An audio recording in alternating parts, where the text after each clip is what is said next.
Yeah, I gotta say something. Yeah, come on, Pat. Come on, Pat. I need another minute anyways.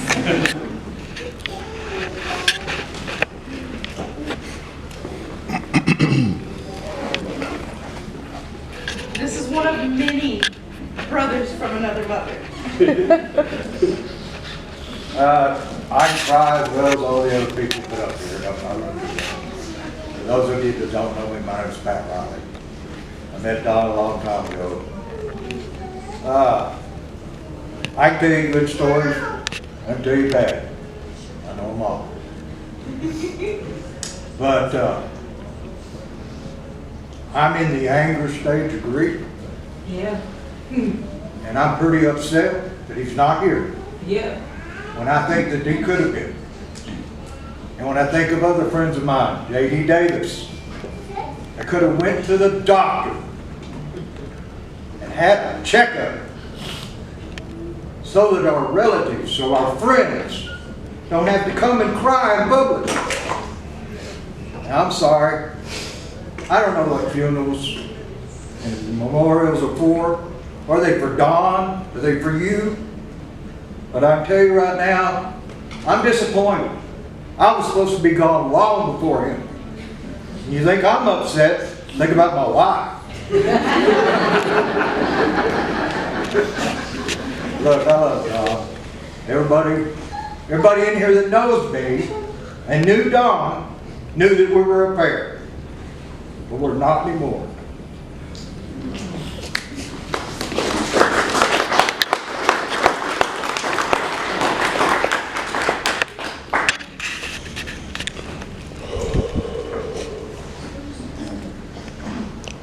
I guess I'll say something. Anyone else? Okay. My name is Tim Ingalls. My mom and I have known Don for a long time, and he would help us on all kinds of landscaping things. We would go to a lot of these sort of regenerative agriculture conferences, water conferences, and I think Don really did come alive when he was thinking about new ways of doing things and ways to use the resources that we have on hand to make this place a better place. Mm-hmm. And so I would just encourage everyone, I think there's many aspects to Don, but the one that I take most and that I want to bring forward in the future is to continue to make this sometimes harsh landscape more of an Eden. And so that's just what I'd like to say. Mm-hmm.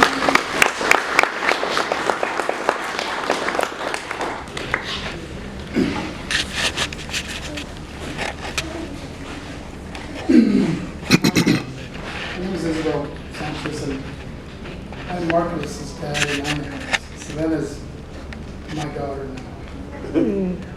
And I met Don in a very short, didn't say much to me, but he spoke volumes. Yeah. I see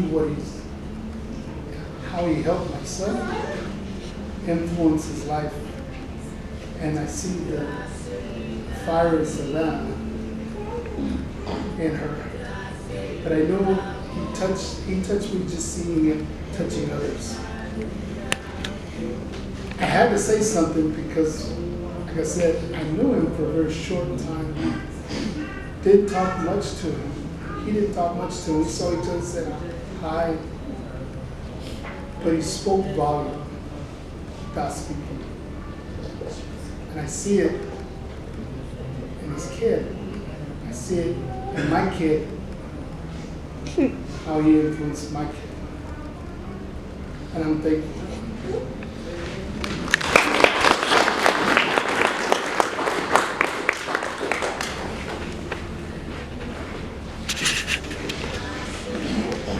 Oh, horseshit. I was leaving and you're going to talk?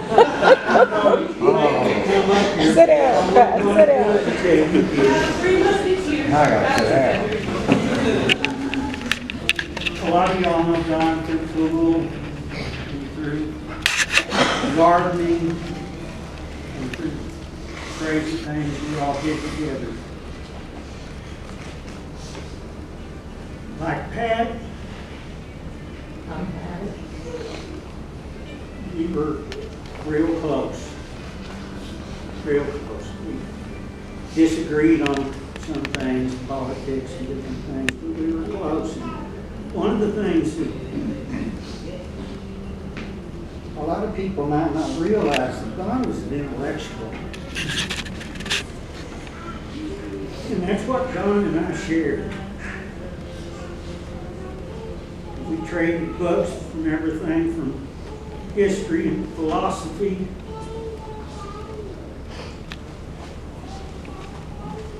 science fiction, travel. And he was all the things that everybody has said, but a lot of people don't realize that he was an actual intellectual. Me and him traded textbooks. We traded dumb science fiction. But we didn't always agree about the way we looked at it. But we were always looking for knowledge. Never stopped. I didn't necessarily agree with him on all of it, but we didn't have to. I will miss him.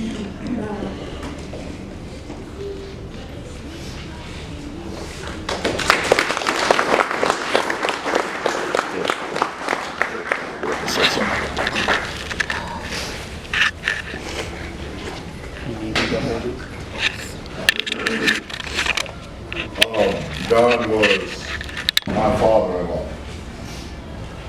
and when we moved away,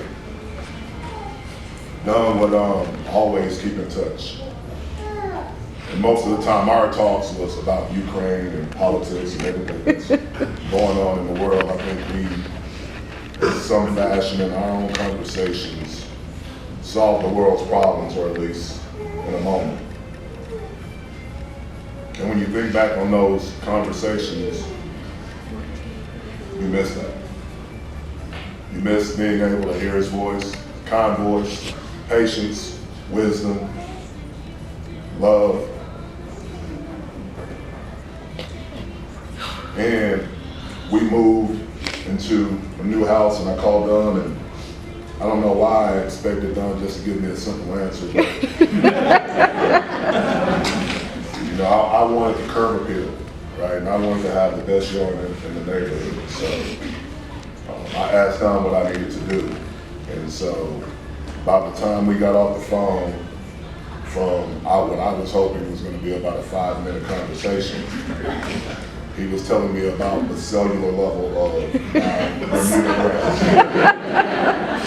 But that was Don. He was a true Renaissance man. He was a jack of all trades. It wasn't too much that Don didn't know.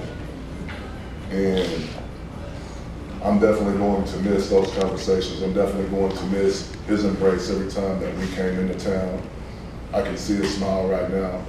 I can see him in the pool table with all of us in the garage. I'm gonna miss that. But I think what's most important in these type of situations is that we have to understand that life is short. And each and every one of us will have a void that will be left. And I think the way that we are able to fill that void that Don presented in all of our lives is to fill it with the memories and the time that we had alive. And that's what I think is best to do. And so I appreciate him more than he knows.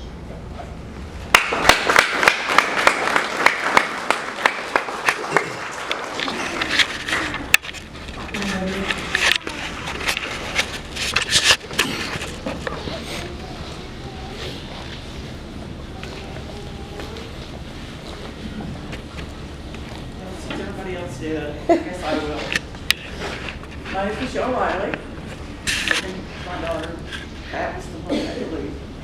We've known Don for like 47 years. We only had one little kid when we met Don. And he was always in the house. It was always movie night or something. We had a pool table for a while, and I had to watch the two of them because they threw the pool balls at each other. They were just crazy. Yeah, I can remember, I worked at BSA, or I worked at Northwest at that time, and in snow days, Don would come around in his old yellow truck, because we didn't have to go to work. And he would pick us up. We couldn't make it to the hospital, but he could pick us up. And we'd go over to my sister-in-law's, play cards, party, you know, just have fun. But he was always there with that old yellow pickup. He did not like his old white pickup. And then as our kids got older, I think he was at our house every Saturday for every episode of Star Trek Next Generation. He was always there, stretched out on the floor. We had dinner, we watched that, and the movies, just crazy. But I think one funny thing as we got older, I think it was my 60th birthday, my husband would be trying to find somebody to come sing Happy Birthday at the hospital. Surprise me. I didn't know. So I look up from eating with my boss and other people and the CEO and everybody's with, here comes my husband and Don. Which security looked at them funny because my husband had the hoodie on. Don looked like he walked off the street. Carrying balloons, and they come to the table and I'm like, oh God. And Don is singing Happy Birthday to me. And I was so embarrassed. But it was the sweetest thing they could have done. But let me just say, the next year my husband was like, do you want us to come again? I was like, please don't. I guess one thing I'll miss though is that our birthdays are 2 days apart. But we were supposed to be 70 together this year and tease each other. So I will miss that. I'll turn 70.